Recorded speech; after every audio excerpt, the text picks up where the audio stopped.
வணக்கம், நான் doctor Siddharth, orthopaedic surgeon, smart ஹாஸ்பிட்டலில் ஒர்க் பண்ணுறேன். அதாவது எலும்பு முறிவு மற்றும் முட்டு மாற்று அறுவை சிகிச்சை நிபுணர். ஸோ இன்றைக்கி நம்ம பார்க்க போகிற topic joint replacement therapy. Joint ரீப்ளேஸ்மெண்ட்ங்கிறது என்னென்னா வேறு ஒன்றும் இல்லை, முட்டு மாற்று அறுவை சிகிச்சை, அவ்வளோதான். ஸோ சின்னதாக லேசாக ஜாயிண்ட், அதாவது முட்டுகள் தேஞ்சு போகும்போது நம்மளால் நிறைய regenerative therapy, symptomatic treatment, pain killers இதெல்லாம் கொடுத்து சமாளிக்க முடியும். பாடியே அந்த ஜாயிண்ட்டை ஹீல் பண்ணிடும். பட் அந்த ஜாயிண்ட் ரொம்ப தேஞ்சு போகும்போது மக்களால் வலி தாங்க முடியாது, நிறைய பிரச்சனைகள் வரும், அவங்களால சொந்த வேலைகளை பார்க்க முடியாது, இதெல்லாம் இருக்கும். ஸோ இதுக்கு இன்னைக்குள்ள நிலைமைக்கு ஜாயிண்ட் ரீப்ளேஸ்மெண்ட் தான் ஒன்லி சொல்யூஷன்.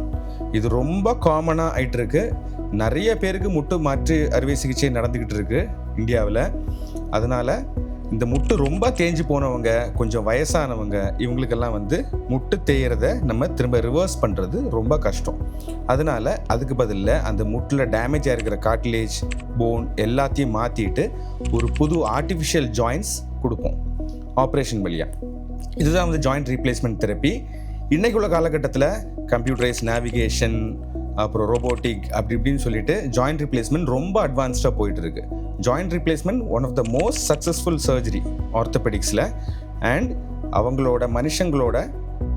அவங்களோட சொந்த வேலைகளை செய்ய வைக்கிறதுக்கு வயசான காலத்தில் இதை தவிர வேறு மாற்று சிகிச்சை பெரிய அளவில் இன்றைக்கி உள்ள காலத்தில் இல்லை.